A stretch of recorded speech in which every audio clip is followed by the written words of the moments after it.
today I am so glad to be joined by one of my fellow collectors slash enablers. Kenny, what's up, man? How are you today? Say hello to all of our listeners out there. What's going on, everybody? I'm glad to be here. How you doing, bud? I'm doing great, thanks. And part of the reason I'm doing so great today is because I got a mail day yesterday. It was a Canucks Oh, salmon skate, and it ah, wouldn't have happened without you. yeah, Uh, this is the Blu-ray, right, or however you say it. That's right. Yeah, You can almost not spell beautiful jersey without beret, so let's just leave it at that, and this thing is awesome, and, you kinda put me in touch with the right people, which one thing led to another, and that's what I love about this community, and you're not on here today just because I'm throwing you so much thanks for helping me drop and find one of my favorite jerseys. You're on here because you are fully addicted to jerseys just like me, and, I'm really excited to be talking to you about your addiction and what you love about it, and particularly how it centers around more of a team atmosphere with the Tampa Bay Lightning because you're a huge Tampa Bay Lightning fan. So we want to get into that. I'm definitely going to throw some jersey trivia your way. We're going to go a little bit into the history based on that trivia, and we'll do some other fun stuff I've got planned. But hopefully, you get all the questions right because a tub of OxyClean's on the line, and we all know we love that soup. So, yeah, uh, Kenny, I just like to start off getting to know who we're talking to, and so our listeners as well. So you're not from Tampa Bay originally. So how do you like the Tampa Bay Lightning, and how did all of that come about? yeah. So I am a military brat by birth. My dad was in the Air Force, so we moved around a lot, and we lived in the like upper Midwest for the longest time. So I grew up in like Montana, a little bit of North Dakota. We were in Minot for 5 years in my towards my high school years. And so we went to a lot of high school and college hockey games. And I obviously being that close to Minnesota, everybody likes the Minnesota Wild for the most part. Sure. So I softly kind of rooted for them, but they weren't I didn't have a favorite team. I didn't really keep up with the NHL too much because we were always at the high school hockey games or college hockey games. And it wasn't like, University of North Dakota versus, Boston University or anything. It was just Minot State versus whoever. So, Yeah, and but were you there for like the tournaments where like all those guys grow their hairs out into these sick uh, salad flows, and you're just kind so of this judging was, them as much for their mullets as their play on the ice? so no, so up there, this was, 2003 to 2008. So this was kind of pre the lettuce, the sweet flow, the mullets, the mustaches kind of phase. This was just everybody had the hockey hair. It looks like you just took the bucket off like 3 minutes before you walked out of your car or whatever into school. So like curls over the years and stuff. Sure. So no, not really, but I do love that. I love seeing I love the mullets and the mustaches and the beards and stuff. It's hilarious. I love it. I would love to see mullets come back full time. It's just crazy. But yeah, that's where I was introduced to hockey. But then my dad retired and we moved around a little more. So I kind of didn't keep up with. I never really kept up with the NHL until I myself. I'm now in the Air Force. I've been in the Air Force almost 9 years now, and I finally got an assignment to Florida. Thank the gods. It's freaking awesome here. But anyway, Hmm. and obviously Tampa Bay is has the Lightning. So my in-laws live down there and we went. My father-in-law got me a ticket to go with him and his buddy to go to a Lightning game. And the first, so I don't know if you've ever been to Amalie Arena or any of the listeners have, but they have Tesla coils hanging from the rafters, and so Yeah, it's every time crazy. It's so cool. It's like, "Oh, that's some cool special effects." It's like, "No, bro, those are real Tesla real, coils in the real stadium." electricity, dude. Like, yeah, like so. I say like there's literally electricity in the air because there's Tesla coil. Like it's pretty sweet. So that really gets you hyped already. And then I watched that game. And it was against the Florida Panthers, and they're the Florida Panthers. So of course they got blown out. It was like 9-2 or something. It was great. Just goal, goal, goal, goal. So it was pretty awesome. So that was it for me. I was like, no, done. This is it. Yep, yep. Tampa Bay. Yep, I like it. So from then, that was like 2 or 3 years ago. And so from then on, I was like, okay, I want to learn as much about this team as I can. I want to know all the history of it. I was like going down Wikipedia rabbit holes of like, okay, I want to learn about the team, and then learn about Phil Esposito, and then learn about um, what literally everything, Le Cavier and Saint Louis and Hobby Bullet, like every like just rabbit holes, right? So I try to learn as much as possible. And I'm still, only being 2 to 3 years into it. I still have a lot to learn about the NHL as a whole. So like history and stuff, I'm not great with for the whole overall arching league, but I do know a lot of useless information about the Tampa Bay Lightning, so that's kind of fun. And, what greater reward than when you're scrolling at 3 a.m. to be like, "When am I ever gonna use this?" And today's the day, buddy. We're gonna get into No, it. Yeah, it's finally gonna pay off. But, no, maybe. I love this about fans of their team. It's just all of a sudden they're hooked somehow. Yeah, It's always a great way to learn how from everybody, but then how far that fandom spreads like, determines if you're a fan or a fanatic, right. and, a casual jersey buyer or a full-blown addict, Yeah, And so I'm curious, did you uncover kinda like this whole controversy with the Japanese mafia yeah. ownership situation with Tampa? Do you know about So that a little bit? that's in so Wikipedia like really turned me on to that because they like no kidding talk about it in pretty big depth. And I was blown away by that. I was like, "Holy crap, this really happened? Like, seriously?" Like, so supposedly, when Phil Esposito and somebody else who was pretty big in the influence in the NHL or in the NBA, I think it was whoever owned the Detroit Pistons wanted to open a franchise or start a franchise in Tampa Bay in the NHL. So it was them and a couple investors, and then Phil Esposito, his brother, and somebody else who was just like an investor wanted, they had their pitch too. And initially they had more money, but then whoever their extra investor was backed out. And so all this, they're like scrambling to get the money and all this stuff, whatever. And somehow a air quotes yakuza investment company firm, whatever. Kakusai Green. Yes, exactly. Yeah, okay, that's sad that you remember it and I don't.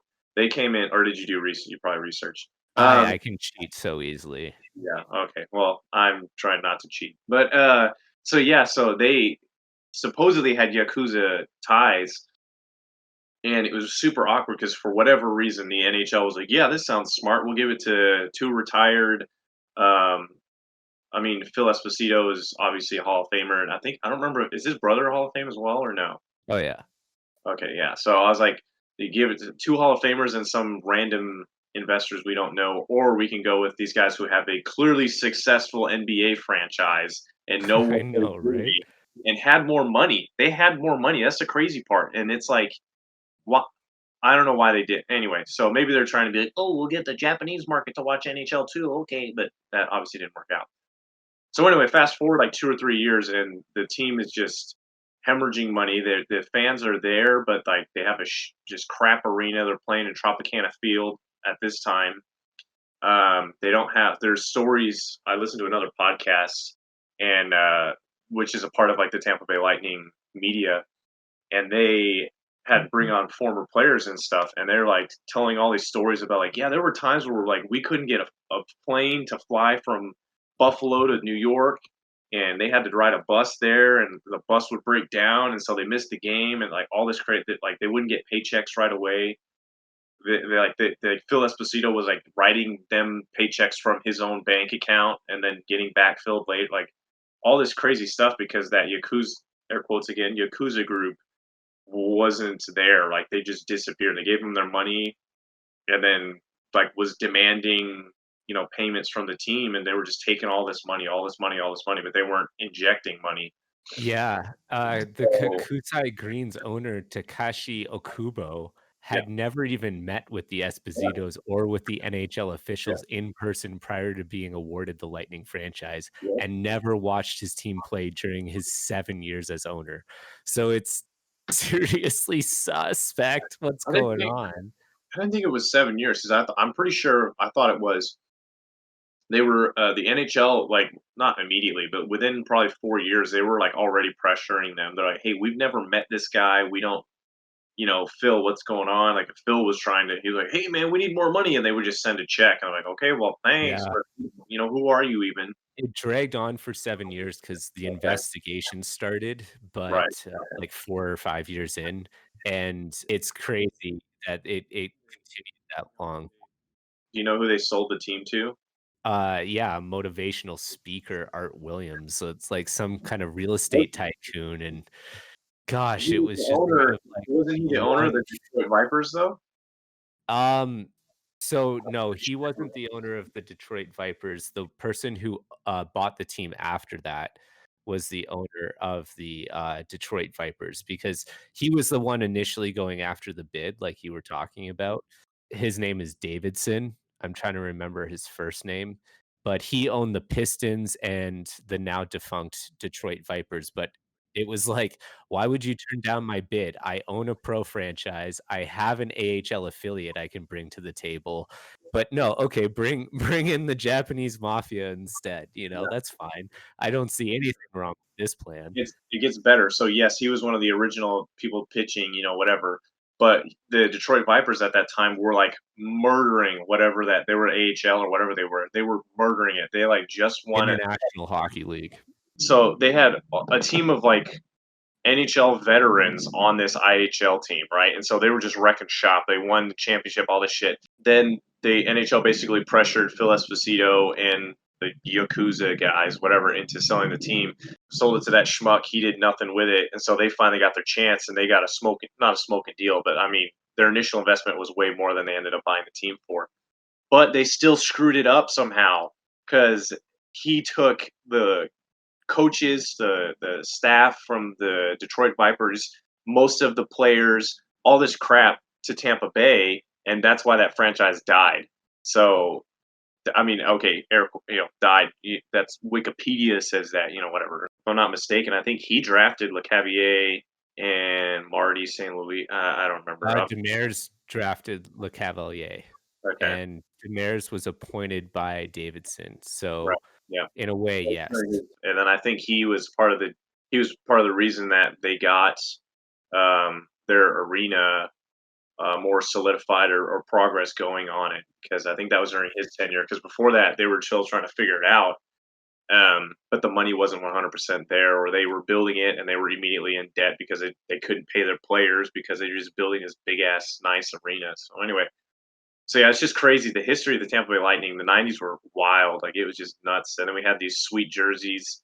The every other season they were changing the fonts. Yeah, I wanna talk to you about that because it seems like as much as the ownership's going on, same with the jersey designs being the same type of circus situation. No one can seem to agree on the identity of the team, and involved in this history, you're looking up the past teams and stuff like that, so you're probably looking at all of these jerseys, and was it immediately like, "Oh my god, these things are amazing," or was it like an acquired taste after looking at them forever?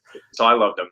I thought it was hilarious that supposedly the reason they changed their initial font was the slanted, italic, bold, crazy font. Mhm. Uh, and that looks awesome to me. I don't know why they forced them, but supposedly it wasn't necessarily the NHL or the fans, but it was. I think they tried to blame the fans, but I think it was the media that they were having problems with their cameras and stuff, trying to like read the names. So yeah, Yeah, numbers were okay, but names were hard to read because it was a I funky font. I believe that because that's the rumor behind why the, Wild Wings didn't last too long in Anaheim as well, because of the same problem. You not only have, like, not the greatest 2 colors to create a bad contrast, but also this crazy different font away from the bold letters that we're used to, so I can buy into that theory. So the very first year, it wasn't It italicized. It was just wasn't, the it was first font. bolded. Yep, The second year, it was the slanted, yep. and that's the best. They should have just kept that all the way through 2020. Like just kept it. It's awesome. But, again, they were like, "Oh, we can't read it, so I think they kept that for 2 season 1 for sure, maybe 2 seasons, and then that's when they went to the sexy paintbrush font, Yeah, which lasted a good, 6 years or 7 years, and mhm. that was, like, their OP, just beautiful font that they did. Um, with the arched Yeah, regular the art lettering instead. and Very then cool. the god almighty, beautiful, best ugly sweater ever, the Tampa Bay Lightning Storm alternates. Oh, baby. Arguably, 100% arguably the ugliest best sweater. I think they're great, and a lot of people like the Dallas Mooterus or the Nashville Mustard Cat more, but I love the Storm. And in that one, but that one was weird too because they didn't just stick to one font. They did, I think the That's first what makes it season, so ugly great, is it's stupid. like I don't understand. there's no adherence to Yeah, proper graphic design protocols and principles in this. It's yeah. like the closest thing to a Comic Sans version of a jersey back then. Yeah, it was nuts. Like, and then the last couple seasons, they went back and forth between both. So like one home game, they would be paintbrush font on the Storm, and then the next home game, it could be like a month or two later, it would be the Storm, but with the electric font, and you're just like, what the like what? So you look at when you're shopping for jerseys, you're like, oh, I really want to blow friggin' $800 on a Tampa Bay Lightning Storm replica because they're so damn expensive, and you see them and you're like, "Oh, that's not right. That's the paintbrush font. That's not right." And they're like, "No, it is right because they're stupid and swap back and forth all the damn time." So let me dive into that with you a little bit because when I'm looking over jerseys, a big thing that I personally care about is making sure all of these things are spec correct. And Yeah. it's kind of because I'm also I think in love with the history of the game. I don't want to misrepresent it. I think that's probably why I'm such a stickler for that. So these kinds of combos that you see wrong or maybe like a new player getting put on the back of Well, like a retro jersey, that really makes me cringe. yeah. Do you get the same kind of feelings? And like, what do you think about that whole situation? Yeah, that drives me nuts, especially so right after the Lightning won the cup, eBay blew up with all sorts of terrible fakes, but, what somebody was doing was they had a whole batch of the CCM 550 commercial whatever sweaters, and they were putting all the current players on them, and, like, and they put some of them were putting, like, the 2020 Stanley Cup Finals patch on it and all this stuff, and I'm just, like, pulling my hairs out. I'm like, "Why would you?" And people are buying them. They're like 180 bucks or whatever. And I'm like, "Why are you buying this? Like, did Hedman ever wear this Yeah. during that play? No, he didn't. Did Vasilevsky, Point, Sorelli, Kucherov, Stanton? Nobody ever wore these.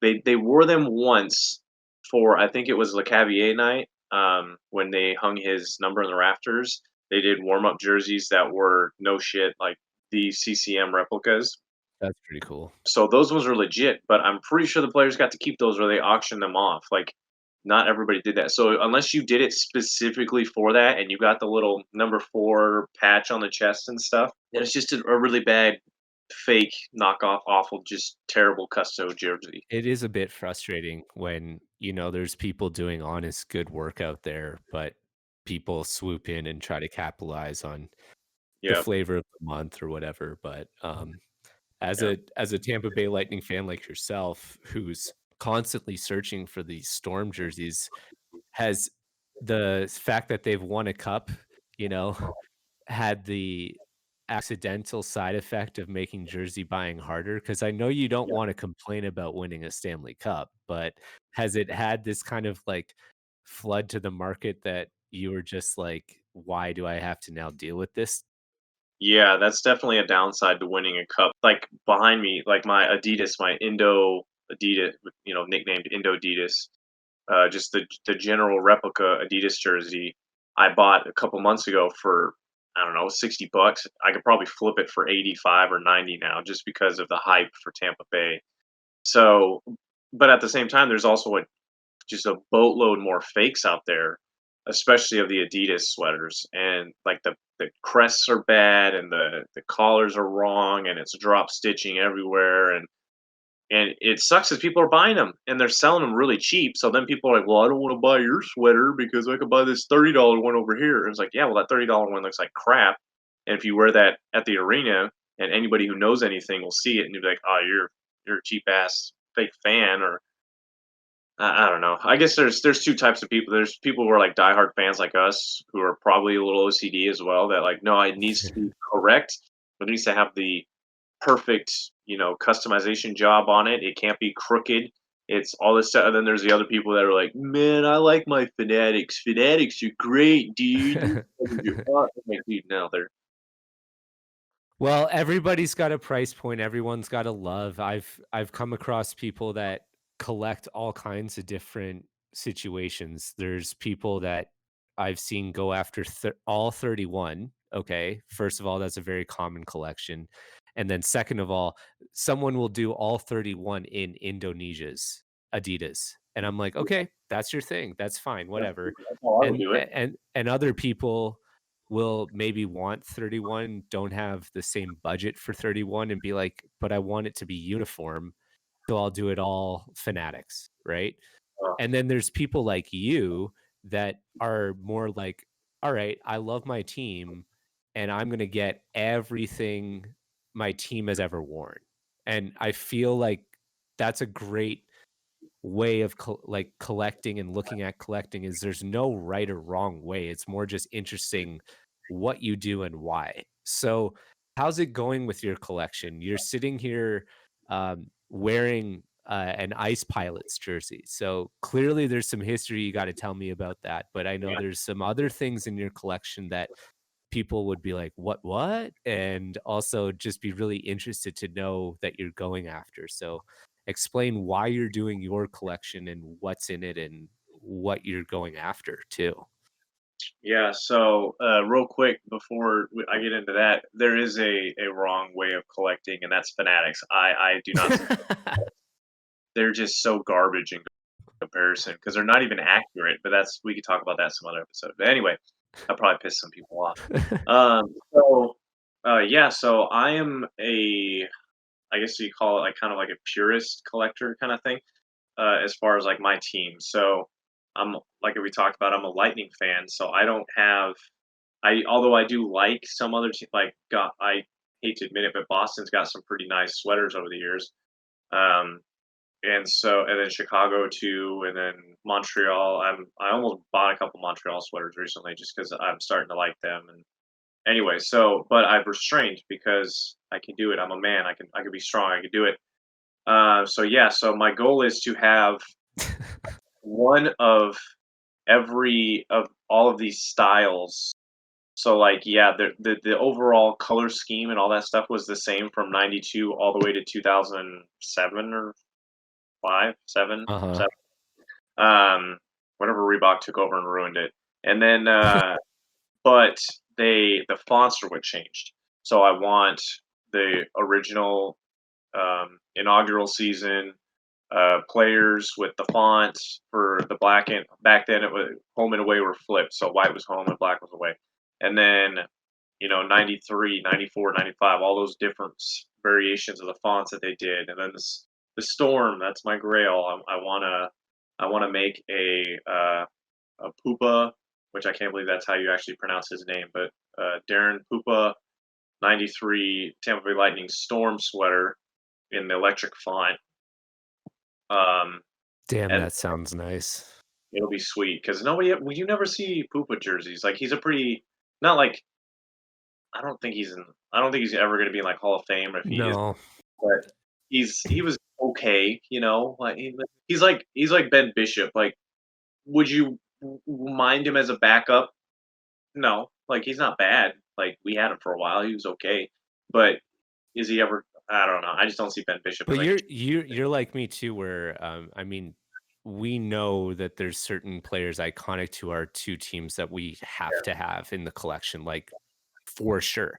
But then when we're given the choice, we like kind of going off board and getting the guy that like is going to spark that conversation, right? So you're just mad lining respect on the Darren Pupa choice, me. and You're lining me up here. So let me get through, that, and then so you line me up for something else though. So hmm. so yeah, so then obviously the Stanley Cup season, you got to get Hobby Bullen. So Oh I'm actually man, getting the that done, Bulin Wall, the damn Bullen straight. wall. And you never see his stuff. Like I don't know, he's just a cool. Like he's great. I mean, okay. I say he's great. That season he was great. After that, it was meh. Before that with the Coyotes, he was meh. But with us, he did awesome that season. But yeah, so I'm actually got two jerseys out with my buddy uh, Jack Macy. Shout out to him. He's done some great work for me, and he so he's gonna make me the black Stanley Cup final replica number 35 Nikolai Khabibulin sweater right now. So that's with him. It's going up. He's gonna make it around Christmas or something. And then the other one I'm having done currently is a NHL 2000 replica sweater that's white, and it's going to be a Marty St. Louis because I think Oh, it yes. was his first year with us. Oh, so So you're gonna have the 2000 patch on the breast as well yeah, and all that yeah, good stuff? because at first I was going to do them both as the Stanley Cup final replicas, but then I was like, well, I already have Hobby Bullen, so why have two from the Stanley Cup? Like, yeah, he was great, but why not switch it up? You know. So anyway, so I'm trying to diversify that way, so I can at least have. Oh, and it's the paintbrush font because paintbrush is great. Hmm. Um, so anyway, so that's in the works. But then honestly, the Reebok years, man, they were okay designs, but they're just none of them really grab my goat. Like I just I have an alternate um, from Like their bolts yeah the or bolts, something? but it's the one where the with the new patch, so their new design on the shoulder versus the Yeah, old design. that's So, the so one I'm I've got as a Stamkos, I yeah, believe. mine's blank. I was gonna get it done in Bishop, but it's just the see that's the thing with Adidas replicas are pretty good quality. They feel not like to on ice specs or anything, but they're just better quality. Whereas the Reebok Premiers are kind of No, thank you. like you don't want to. Why would I Mm. waste money getting it customized when it's just gonna snag on the first thing I look at? You know, so I Which don't know. is, why we both don't advocate for fanatics, but, if fanatics is your thing, whatever. Yeah, it's the same thing. It's cheap. It's I like ironed on names and numbers, and it's thin material. It's not stacked, reverse kiss cut or anything like that. It's just it's a crap custo. So anyway, Yeah, so I'm but see, but that's another good point is like once you get one of those, it's like, oh shit, okay, this is what I've been missing out on. And then it's really hard to go back at that point. So that's kind of like what I've noticed it happened with me is like once I got like closer to the pure and I started getting my stuff unfiltered without the cutting of the baking soda, I was like, "Oh yeah." I was like, "Damn, this stuff is amazing." And so, you look. know, I'm kind of done going after Adidas just because I want a Mick at this point. I want to know what those dimples really look like. And I'm chasing, that dragon now. For But the rookies out there, Mick is made in Canada. The made in Canada Adidas is like on ice quality, no kidding, like what they wear. Whereas as I called it earlier, Indo Adidas versions are the replicas. They don't have as deep dimples and they're slightly less quality, but they're still like really nice in comparison to the Reeboks. Because like yeah, the I Reebok agree. the Reebok Edge like 1.0 and 2.0 and all the other like on ice ones were okay. Like they're still good. Obviously, they're on ice, but compared to the premieres are shit. Like they're just bad. So that's my thing with the Reebok. So I don't know if I'll ever actually own any of the Reeboks, but I've got like tons of Adidas ones right now. I've got like six of them or something, including practice sweaters, and I'm kind of up in the air. My favorite player is Anthony Cirelli, so I'll probably get if he stays with the team, I'll probably get one customized. Yeah, I was gonna ask you about that. Is it kind of like, do you have your hand over the button and it's like signs for 3 years, and then you're just about to like push Yeah. it and go crazy on your watch list, or So like, so I like I said, I've got the blanks. I have three blanks. I've got two homes and one away. One of the homes is going to become a Stanley Cup Finals replica for probably Point or Hedman. I haven't decided yet. But then the other two, oh, and I have an alternate, the black grayscale, as I call it, alternate.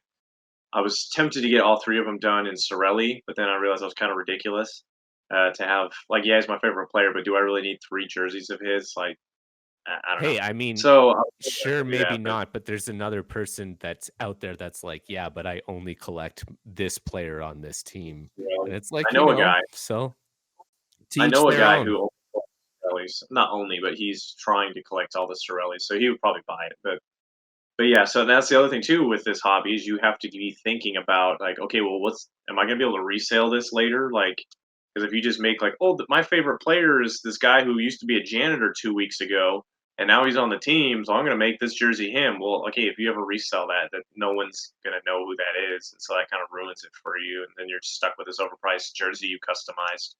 And I think So that's where we get back to why there's so many, like, cheap ones that are sold, yeah, is because, like, when you post maybe something that you've had customized that you're moving on from because 'cause you're going in a different direction with your project, and you throw up the jersey that you found pristine, maybe, like, cleaned you're up, sent away to be customized, and then sold again, it's like, yeah, it is 350 bucks, like, at least, and everyone else casually would just be like, "What? That makes no sense," and it's like, talk to me in 2 years when you're as addicted as I've been, and then you figure yeah. it out, you know?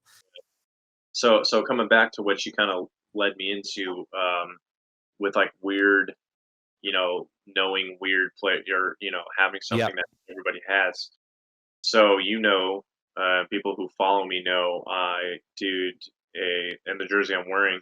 So you mentioned I'm wearing a Pensacola Ice Pilots sweater, and anyone listening, be like, one, who the hell are Pensacola Ice Pilots, and two, why do you own a sweater for them? So Brent Gretzky, arguably the better of the Gretzky brothers, uh, um, played for the Tampa Bay Lightning for 2 seasons, like 10 games, had like 2 goals or something, 1 goal. I don't even remember. I've forgotten them already. 2 more than me. Yeah, he wasn't super great. Went from that, so I have him. I customized. It's a black away from the 93-94 season replica, not on ice spec, but it's a replica. It's done. It's really nice. It's that sexy, bold, slanted, crazy font. Um, Mhm. so With the it's just blue outline? yeah, with the sparkle twill. Oh my god, it's Nice. sexy. So that's my favorite Lightning jersey right now until I get a Storm someday when I'm rich. And then this one is my favorite non-Lightning jersey because it is his jersey, a replica of his jersey when he played for Pensacola Ice Pilots. So when he, kind of failed out of the NHL, he went to bounced around with the Atlanta Knights back then when they were still around, and then he landed with Pensacola. It's close to us, so that was another reason why I wanted it. So one, he played with them for the playoffs and did pretty okay. They didn't win, but still. Um, so that was kind of cool. And then I live close to Pensacola right now, Oh, so that's great. another reason I'm like, oh, hey, that works. So I'll just buy it. And if I ever go to a game, I'll wear it. And people will be like, "Who Gretzky played for us? I never knew that." So that's why I love those jerseys. Is they're conversation pieces. People see them and they're like, "Uh, "What? Wayne Gretzky never played for Pensacola. He never played for Tampa Bay." Like, yeah, you're right, but his brother did. He wasn't good, but he played. So that's Yeah, kind of that's awesome. I totally share that with you. I mean, to piggyback off your story, it's the reason why I like wearing my London Knights yeah, jersey that's Patrick Kane yeah, to Hawks games because my family is originally from London, Ontario, and I lived in Chicago for many years, so I'm gonna go to Hawks games, and yeah. then people will sometimes approach me and be like, "Hold up a second, like, that jersey's whack, like, what team is that?" Or other people will be like, "Why do you have a Vegas Golden Knights?" And I'm like, "You know what, buddy? Like, I didn't wear this to be an I told you so, but I'm also gonna give you a little bit of a history lesson here if you let me, and we'll have a beer about it, and it'll be fun." So, I'm down for that, and I love Did they those. move? Did they move from were because that's the OHL, right? Yep. So were they always there, or well, no, yeah, they wouldn't have moved to Atlanta team from like the lower than AHL. They wouldn't have moved them up there. So I don't know. Never mind. But No, they don't pretty really move sure the they had the junior same. clubs around. I think they had the same logos for a long time. So maybe Atlanta was like their feeder because it's a much smaller team. So maybe they were a feeder for them, and then they were a feeder for whoever up until LA Kings picked them up. But yeah, I all mean, right. this is a total sidebar, but it's pretty cool that the Vegas Golden Knight, affiliate is, some team now that's in Vegas. sorry, not Vegas, but like the Las Vegas state, and their team starts with an H. I'm trying to like Google it really quickly. Henderson. Henderson. That's right. Uh, And so instead of like the knight with the shield with the negative space of the V, it's the or shield of a horse, yeah, which is kind of like what you ride into battle, which is like the affiliate, yeah. and the negative space makes the shield makes the H, which I just think that's like clever and continuous clever throughout like the jersey design. And I'm like, all right, I respect that. That's cool. And then kind of coming back to random weird jerseys that people have customized and stuff. A big thing right now in the jersey community, especially with mix, you were talking about, is people are taking Mick practice jerseys, stripping them, and then making them their own awesome like warm up jerseys that like a real team would actually do. I'm pretty stoked about having some guests on later in the Yeah, podcast to talk about that. I've got some guests lined up that are really good at doing that mashup thing that you're talking about. I'm gonna pump his tires right now because he's just one of my favorite guys doing this. Canucks Forever 67. yeah, He's just made a mashup jersey using like a red practice made in Canada Adidas that has the St. Louis and Kansas City Chiefs mm, mashup going on with one shoulder being the Blues and one shoulder being the Chiefs. And it says like City of Champions because in the span of the same year they won the Super Bowl and the Stanley Cup. And I'm like, that's clever. That whole concept, that whole creativity there. I freaking love that, man. And yeah. the other He's one I'll say really quickly, and then you can give your opinion is Sask Stars fan. yeah, That guy just made a really cool Mooterus matchup with like a black, uh, I guess, practice jersey. So yeah, yeah, yeah. Yeah, so I have kind of a playful feud going with him because he loves as a Dallas fan, he loves his Mooterus, and as a Lightning fan, I love the Storm. So the other day, me and him were arguing back and forth about which is better, and I'm like, you know what's gonna happen? I'm gonna make a poll on my Instagram, and we're gonna see who bet. And he won. So, but I think he just has more friends. That's why. So, or more followers or whatever. But yeah. So he's done a couple jerseys. He's done his own work. But yeah, Canucks. Um, whatever his name. Canucks Forever 67. Yeah. Yeah, So, yeah, he's done some crazy stuff. He did. yeah. The Quinn Hughes with the Vancouver Grizzlies, dude. Oh my Yeah, god. he's done like 3 or 4 of those Vancouver designs. He's done like an all black one. He's done like a bluish one, I think. A white, I think. I don't know. He's done like 3 or Yeah. Yeah, he took a Penguins practice jersey, sky blue, and yeah. yeah. And dude, like talking about how that's a sick concept is imitation's the sincerest form of flattery. And we were talking about cheap fakes and stuff. He's starting to get his designs faked by people in China. Like, Wow. yeah, I yeah, know. which is a crime, clearly, but it's also kind of like impressive that you've made it so good that people want to copy it now. So I hope I don't see that happen. We got to figure out a way to keep him like in the black instead of the red because those jerseys are sick, man. Yeah, they are a Oh my little god. pricey too, but I mean that you get what you pay for. Like they're just nice.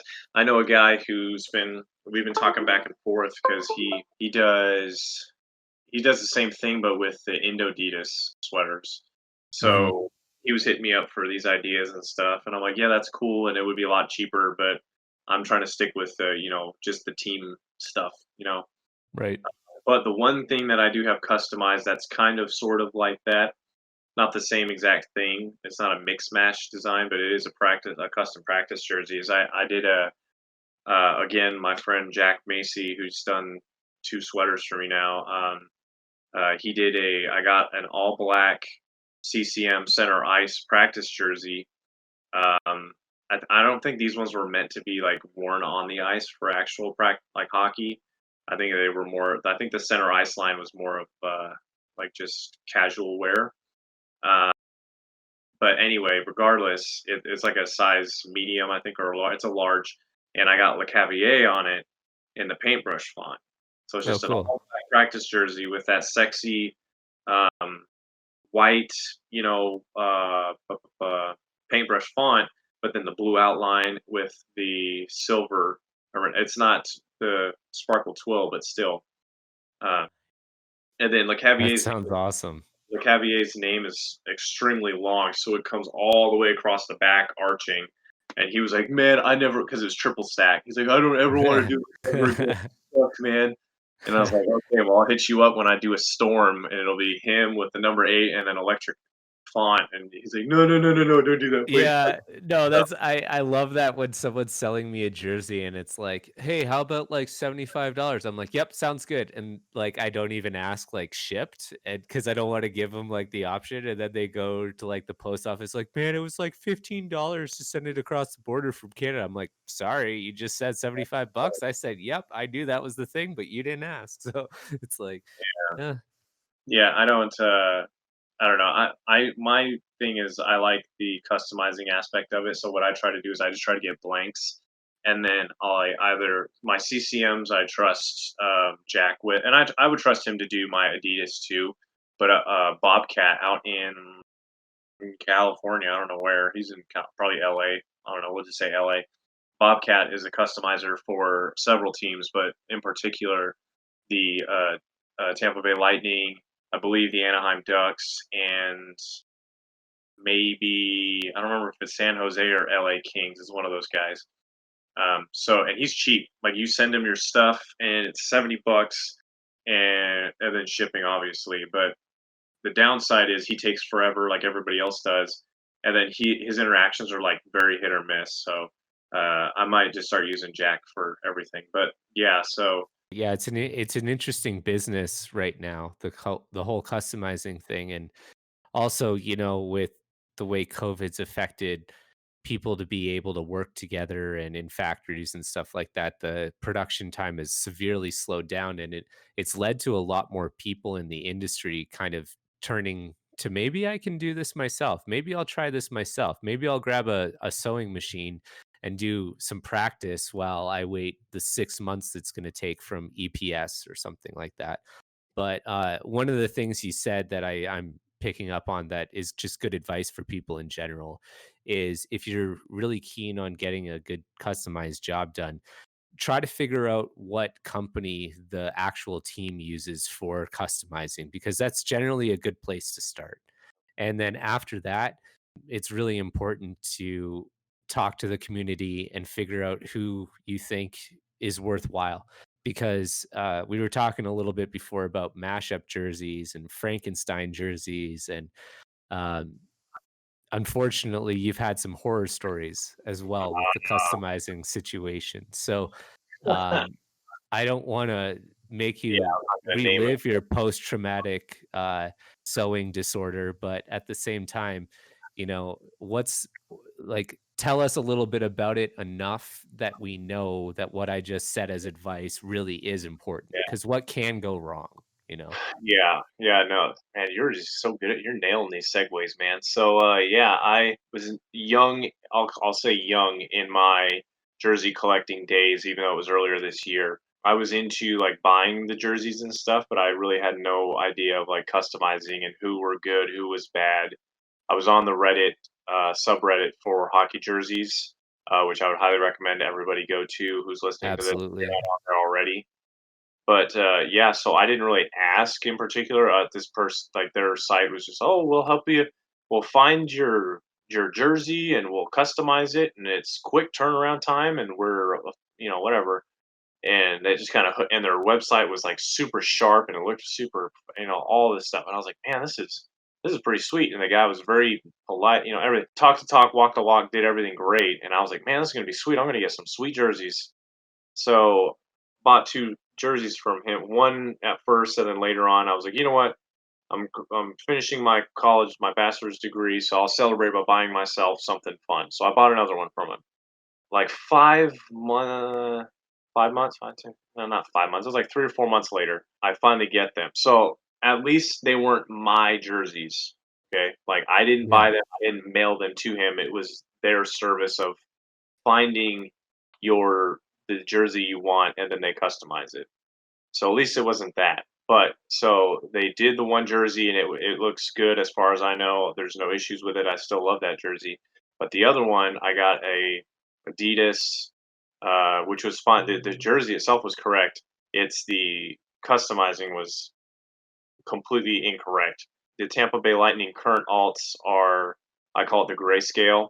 So it's Yeah. a primarily black jersey, and then it fades. The sleeves kind of fade from black to gray, and then the torso fades from gray to black and stuff like that. So anyway, the font is supposed to do the same thing, and somehow whoever these guys got their material from was completely printed wrong. It was like a shade of purplish gray.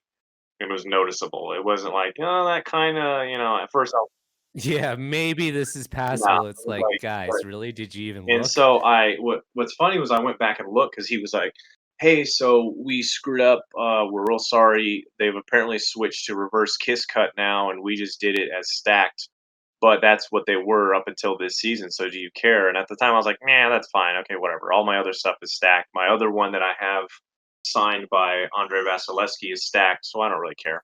In the picture he sent of it, it looked kind of purple, but I just thought it was like the lighting. I thought they were hip and had black Right. lights in their room or something. Like it was just kind of that vibe. I Yeah, didn't because get that. No, no the conversation was more about the stitching than the color anyway, so you're like, "Yeah, yeah, so whatever." I was just thinking it was like, oh, this guy likes to do mood lighting when he's stitching. Okay, whatever. So so I get it, and it was like completely wrong, and I'm like, oh crap. So now I got to deal with sending this shit back. And luckily, the community, again, the subreddit, there's the moderators and admins and all that stuff are really awesome in there, very supportive of not just us as collectors, but like people within the community who don't screw us over, who don't do stuff like this, like knowingly make the wrong thing and charge you money for it and then ship it out. Mhm. So they had my back immediately. They took my photos, and then they have like a growing list of all that I didn't know about until halfway through waiting. These guys, their quality of work is not very phenomenal, and so sometimes they do stuff right, like the one jersey I got, but for the most part, everything has something wrong with it. So they added that to the list, and that was kind of the straw that broke the camel's back on that Discord, or I'm sorry, on that Reddit That's right. page, because then they started posting like real hardcore, like, "Hey, new update. These guys screwed something else up." They're like, "Oh, hey, look, they did something else," like frequently. So I feel a little bad because I mean that guy's just trying to make money, and he did do right by me. He saw it. He was pissed that they did that, but he understood. Um, so he refunded me. I sent the jersey back. I kind of wish I could have just kept the jersey and stripped it and had another, but I didn't want to fight that. So anyway, Yeah. moral of the story: do a lot of research on whoever you're going to go through. Like the guy I go through now, yeah, he's more money, but it's also like me to you kind of guy. It's not some dude 6 states away in his garage trying to run a fancy business that really barely knows what he's doing. Like I've seen his work. He's done work for other people. He's well recommended. Maybe start him off with his jersey you don't really care about, like this one. Like I started him off on this one. If he messed this up, okay, it's a Pensacola ice pot. Give them testers if you need to. Although that is money, but I mean, at least then it's not like your grail that they ruin. So Yeah, but it's a really good strategy, and that's also what I was gonna say to your story is, first of all, I appreciate you being so diplomatic about the situation. I think it's appropriate we don't mention the company we're talking about on this episode because it ebbs and flows.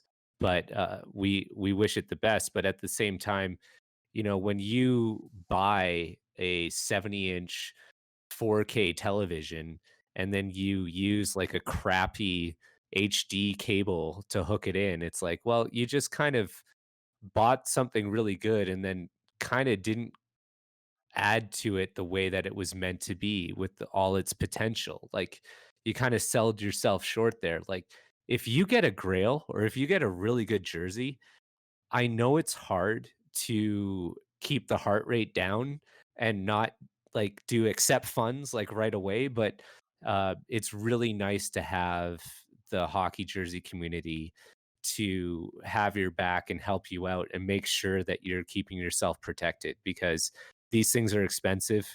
No one wants to see anyone else get screwed over, and it's important that everyone really appreciates good quality work. And I think that's something else that you can find in the community Yeah, is there's a lot of good people out yeah. there making really good jobs on jerseys.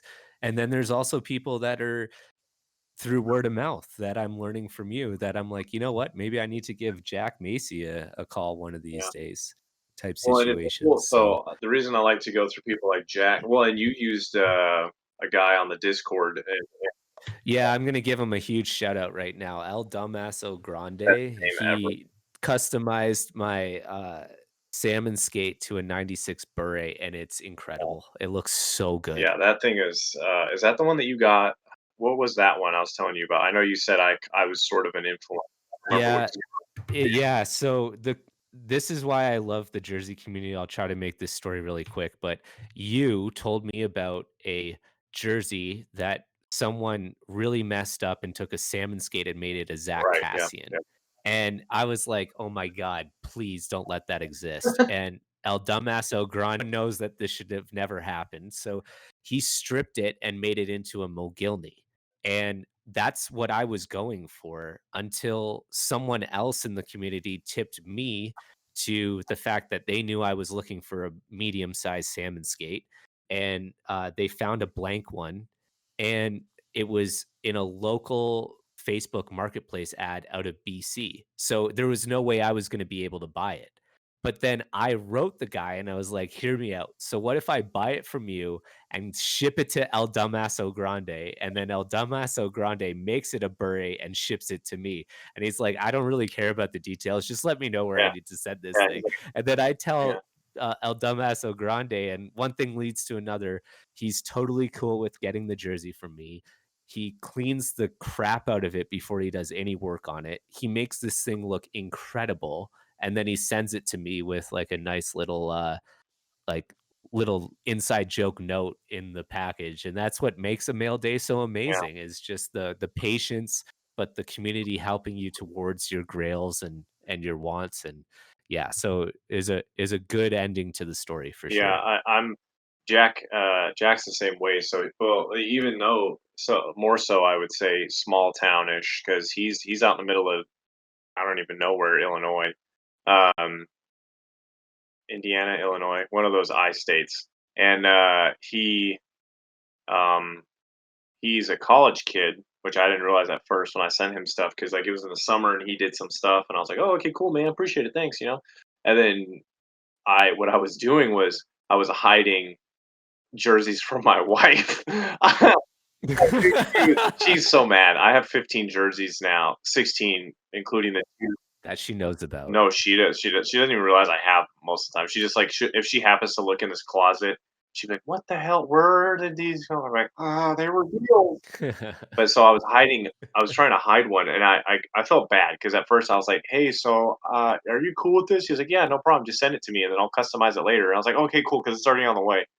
Good, because I already needed to hide this from my Yeah. wife, So so I sent it yeah. to you. So I actually did that with the first one that got to him like 3 months ago, and he was like, "Well, hey, actually, I'm starting school again, so I'm not gonna have time to customize jerseys because I don't like stay here at my house whenever he's down at his college campus." I was like, "Oh, that makes a lot more sense." I was like, "Well, hey, that works out for me because then I can just send you some jerseys, break it up, so like you're spending $60 on the jersey now, and then $35 on the yeah, Installment well, plans. I like the yeah, kinda. Like, 60 bucks for the jersey, 30 bucks for, like, the letter kit and all that stuff, and then when he does it in around Christmas, then I'll send him another, like, 100 I'll send him, like, 150 bucks for doing it or whatever, so because that's for 2 jerseys.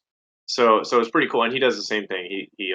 If he needed to strip it, he'll strip it. If it just needs to be thoroughly cleaned, he'll clean it, all that kinda stuff. So it's really cool that there's people out there that just do that, and I agree. You were talking earlier about how many people have learned how to sew. I would love to know the number of how many grown ass men have learned how to sew with sewing machines just to make cool jerseys in COVID. Because I'm pretty sure it's probably at least in the it's hundreds. I am I'm right there with you. It's so interesting how male dominated this industry is, which we're not saying we don't want more females in it. It's just the reality. And then it's also just hilarious that like all these people know like the biggest bruisers ever in the NHL and like everything about hockey history. But then they're also like, oh, but also make sure that with anything with stacked sparkle twill, you need to make sure never to use the washing machine on this setting with that color. And it's like, oh my God, where did you learn that? It's like, well, I've been addicted a little longer than you, so I've picked up a few more things along the Yep. way, a few more battle scars, so to speak, and stuff Yeah. like that. And I think that's so true. And one of the other things and missions with this podcast is to provide that information for the community. There's a guy that I've really enjoyed seeing his how-to videos called Pens Jerseys, and he's done a great job for anyone that's looking to get into like the sewing level of this addiction. And there's also people that know how to care for them, wash them, make them. So there's a lot of that ahead that I'm really looking forward to sharing over the airwaves. And really, we keep giving a lot of love to the Reddit hockey jerseys community. That's totally what, helped us out through this whole journey. And all I'm trying to do is consolidate that information in a place for Yeah. people and make sure it's accessible. I've been meaning to watch Penn's jerseys videos because I think he's completed them now. I think there's 5 videos where he starts like, okay, step one, cleaning it, step two, stripping, step three, cleaning more or something, Yep. whatever. So he's got it all step by step, how to stitch stacked, how to stitch reverse kiss cut, how to set up your. I think the first video is actually how to set up your sewing machine or something. So he's got like everything. So that's pretty cool. He's an awesome guy. I need to watch that too, and he's on Instagram, I think, as well. But yeah, he's. I actually have I Yeah. bought my wife, I don't know, 5 years ago, a sewing machine that she's never figured out how to use, and so it's sitting in this office I'm sitting in, for me to figure out how to use, so I can maybe start doing my own jerseys. But we'll see if that ever happens. Hey, so I know what we've been talking for a really long time here, and there's been a lot of really cool subjects that have come up, and we've also talked about some history and things like that. And I just want to say thank you so much for coming on. But I also want to try to give you a gift for coming on as well. And what we try to do around here is just as a little fun little gag near the end of the show or whenever it comes up, really, is do some trivia with every guest. And I know you're a big Tampa Bay Lightning fan, so I've tried to do my trivia around the Tampa Bay Lightning, a little bit anyway. And there's, there's a huge prize on the line from our sponsors. Unfortunately, we don't have any sponsors right now, so I think I'm just making up the prizes as I Yeah, go. And I think a tub of OxyClean might be pretty fun, or maybe a Stanley Cup Finals patch or something like that. So we'll work it out, but I'm not going to worry about that. You got to get the questions right yeah. first. There's no point discussing the prize.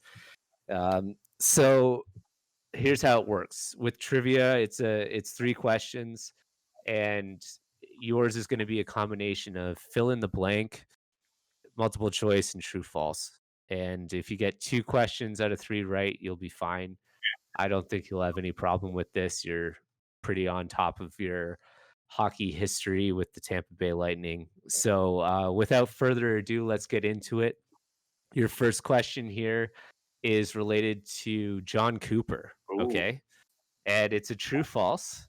And it's John Cooper, since being the coach for the Tampa Bay Lightning in 2013, that makes him the longest tenured active head coach in the NHL for one franchise. True or true or false? false? True. Yeah, That's right. Yeah, there's it's a volatile market, and it's interesting how a 7-year tenure somewhere gets you a lot of cred these days. I think it probably would have been Joel Quenville before that. I would not know without looking it up, but yeah, he's been there a while, and after that Stanley Cup win, I'd like to think he probably won't go anywhere for a little while no, longer. I give it.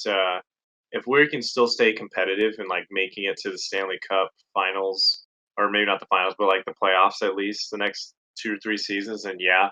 But if we just all of a sudden start tanking, and it's because of him, then yeah, they could see him go. But I don't know. I doubt it.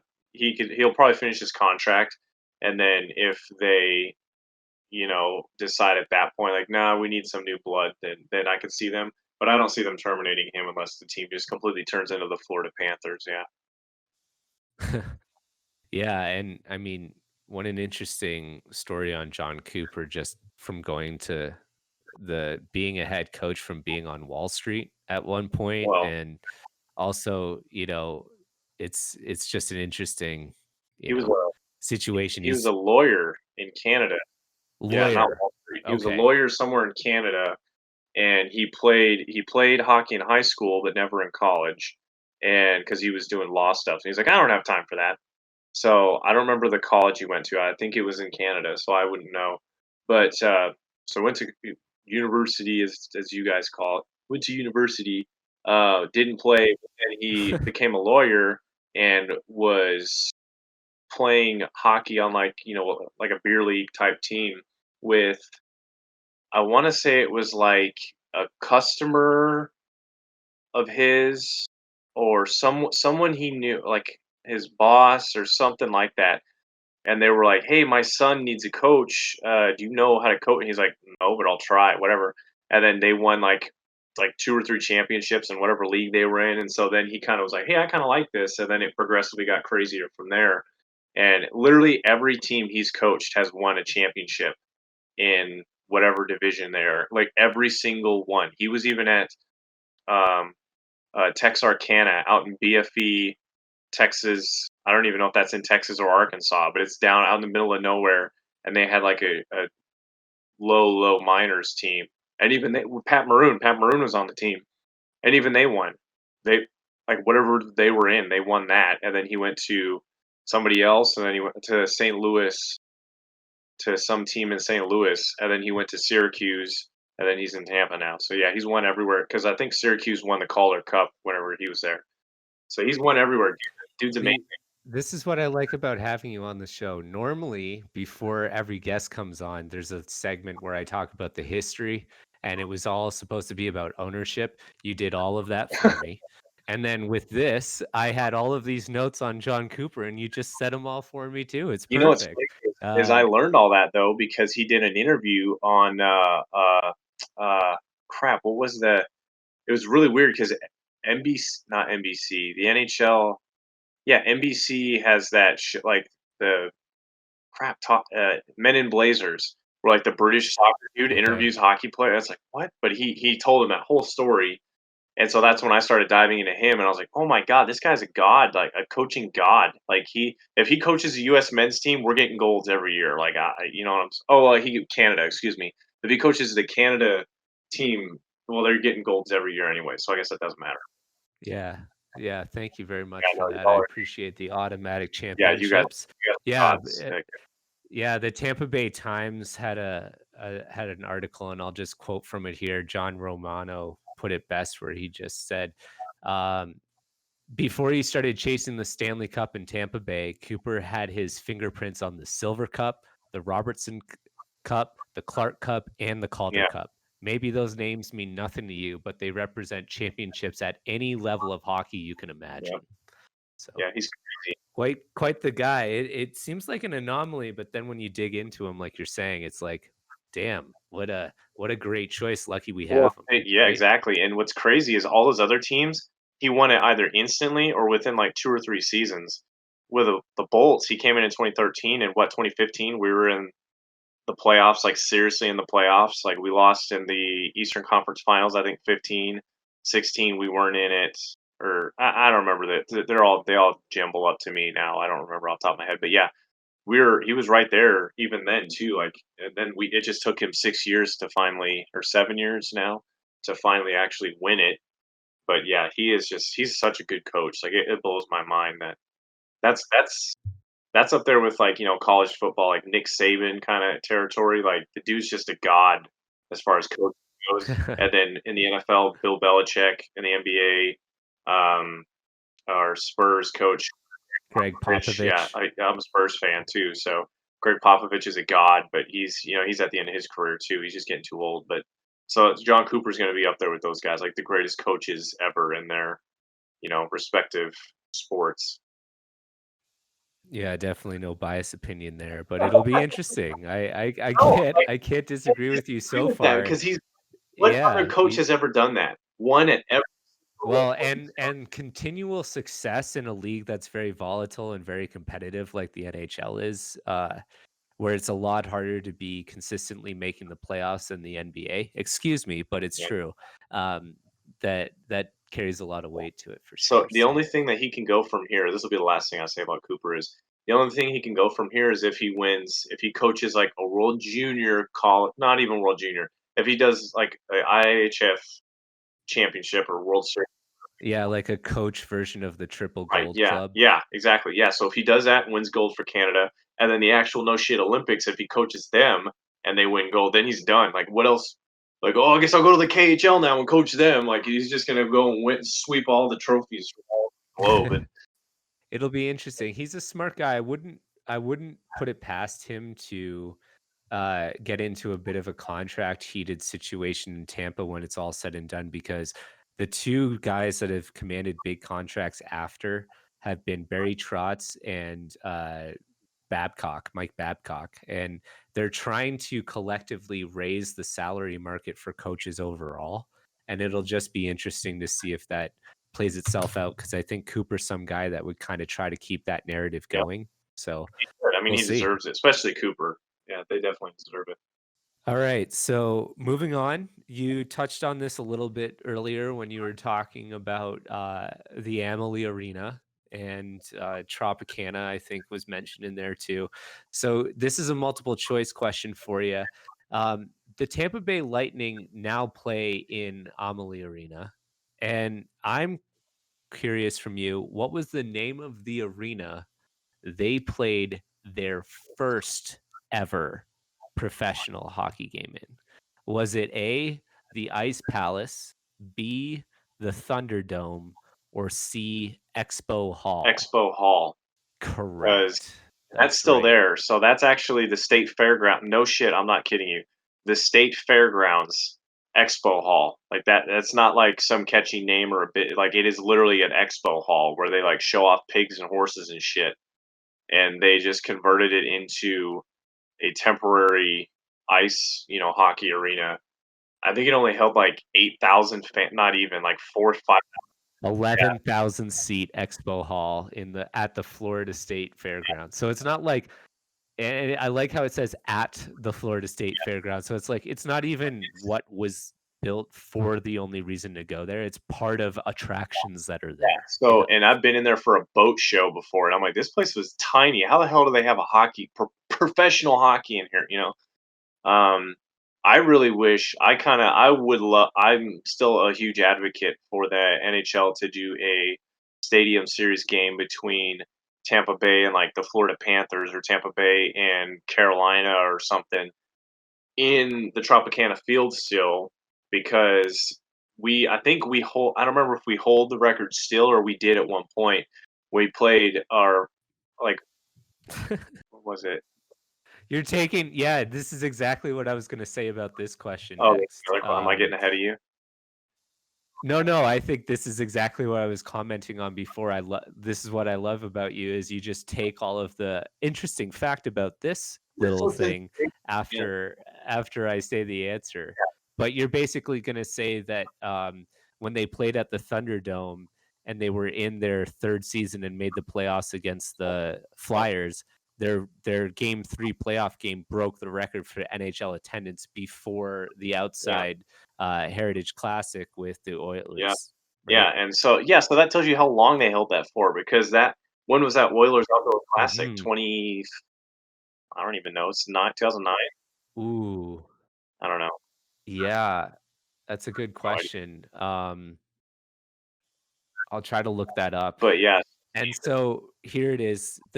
So the record was 28,183, and it was the largest crowd until the Heritage Classic in Edmonton in oh, 2003. okay, I thought it was later than that. And that was in 1995, 96.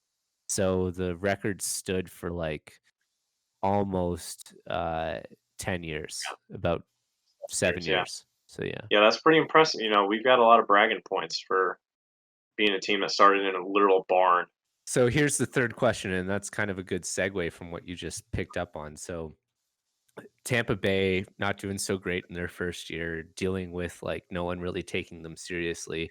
A lot of people think the next year when the Lightning go into the Thunderdome and they're playing exhibition games, they did this as a little bit of a publicity stunt to kind of raise awareness over the team. So here's the question, it's fill in the blank. You already got the first two right. You're already getting the prize, but I'm pretty sure you're going to get this one right too. And it is that one of the interesting things about the Tampa Bay Lightnings in their history is this player becomes the first woman to play in an NHL game, which also made her the first woman to play in any of the major professional North American sport leagues. Who is this person? Manon Realme or Realm. Yes. So yeah, but Félicitations. yeah, for the longest time, like you said, everybody thought it was just a publicity stunt that they didn't really care. They didn't think she was going to do it, and or that they knew she wasn't going to make it. And she went on there and said that it took a long time, but one of the coaches, the goalie coaches or whoever from the time, assistant coaches, admitted that they originally had no intention of like they didn't think she would make it at all. And then she actually did so good in like the practices, the summer kind of practices that they do to see who makes what roster, what team for like the preseason type games. And he admitted that she actually surprised him and like all of them that she did so good that she earned because I think she started whatever that preseason game was, and she wasn't on for very long, and she let in a couple goals, but yeah, so she actually started that game, and they're like, "No, she deserved it, like, it was not just a publicity stunt, like, she earned it," and then, obviously, they just had better goalies or whatever, but sadly, she bounced around a lot, uh, in the AHL and ECHL and all the other HLs. She was also an Olympic silver Yes. medalist. I really hope that they keep going and grow, and people like Manon keep, bringing hockey to that kind of community and stuff so that other people, not just females, but like, other minorities and other races and stuff get involved in it too, because it's just, it's a pretty rad sport, and it can be all inclusive, no matter where it's at. You just need ice. That's the only shitty part is you need the ice. Yeah, it's well said, and I do wanna comment on what you were saying a little bit about just how much I appreciate what she did for hockey, because that's why I made her part of the trivia was I wanted to give her a big shout out. She, gets a little underappreciated compared to someone like Haley Yeah. Wickenheiser. Um, Haley Wickenheiser is one of my favorite hockey players of all time. Haley Wickenheiser Didn't you say it is, was like yeah, she's in my top 5 favorite forward? forwards Yeah, of all that's what it time. was. 100%. Number 2 or 3. Wasn't she What's like your that? number 2 or something? She was my number Yeah. 2. Yeah, I think she's done more for hockey than a lot of, my favorite NHL men players, but I think part of what she was able to do for hockey is the result of someone like Menon Rhéaume, who was not only the first female goalie to play in any of the professional sports at that level, but she was trailblazing her entire life. She was the first female goaltender to play for a boys team in the '84 Quebec International Pee Wee Hockey Tournament. She was the first woman to play in a men's major junior hockey game. She was the first woman to try out for an NHL team with the Tampa Bay Lightning. She played the opening period in that exhibition game against the Blues. And she also played for the Lightning the following season in the preseason in '93. And, she did a lot for the sport of hockey. And I just want to give her a big shout out and appreciate what she's done. Like what you said, she's paved the way. This sport is becoming more inclusive, and it's really nice to have examples of people like her to look upon as a positive role Yeah, model. and I would to, as we say in the Air Force, to piggyback off that, um, I would suggest people find her, not to take your listeners away from you, but I would suggest they find that bar down or spit and chip. I'm pretty sure it's bar down. Interview with her because she gives her whole backstory. Like you're talking about being the first, she was the first for all those things at a young age as well. But it didn't come right away. She was older in those pee wee leagues and all that stuff because they wouldn't take her right away. So she had to fight a lot of adversity, and she almost quit a couple times. And I'm sure now there's many women out there who play either professionally or even collegiately or for the shits and giggles of it that would probably appreciate that she didn't quit, because they kind of as a young girl in the 90s watching her, they're probably, oh, I could do that then too, she could do it, or so yeah, I would definitely recommend people go and seek out that interview if you can. No, that's it. You're never allowed back. You're not allowed to Oh, recommend yeah. other people's Talk podcasts on about this podcast. No, of course. That's what we love about the hockey community. There's a lot of amazing stories out there. There's a lot of good stories being told, and I think what's great is that we're all touching on different subjects, and not pardon the pun, but there's a common thread here. Hockey jersey addicts is like a great place to talk jerseys, but now we're talking about a subject that's near and dear to our hearts that other people find near and dear to their hearts. And we can start talking about jerseys, but we can end on love of hockey in general. And I think that's what's great about the hockey community, not just my podcast or anyone else's out there. We just appreciate each other. So I appreciate you, Kenny. That kind of wraps up this episode too. I want to say that it's been so much fun talking to you about not only how you got into it, how you quickly became addicted, but also just what you're doing with your collection. And I appreciate what you're doing to learn more about the team that you're following as a result of that. So, thank you again for coming on. Before we sign off, is there any shout outs or thanks or anything you want to tell people how they can find you out there that you want to say? Yeah, sure, man. So I'd like to thank you and other guys that have kind of really got me into the hockey community. You're an enabler like I am. So you and your sneakers, me and my sneakers, we do that. So appreciate you. You've probably influenced at least two or three jersey purchases in the last year. But yeah, so my jersey Instagram handle is small smol underscore boy boi underscore Spock, as in like Star Trek Spock. I know it's kind of crazy, but that's me. That's for my jerseys. I post all my jerseys and stuff out there. I try to have fun on there. I don't ever do anything crazy like some of your other guests, auctioning off things or anything like that. It's just for me to communicate with other fans and drool over jersey designs and stuff. So I'm on.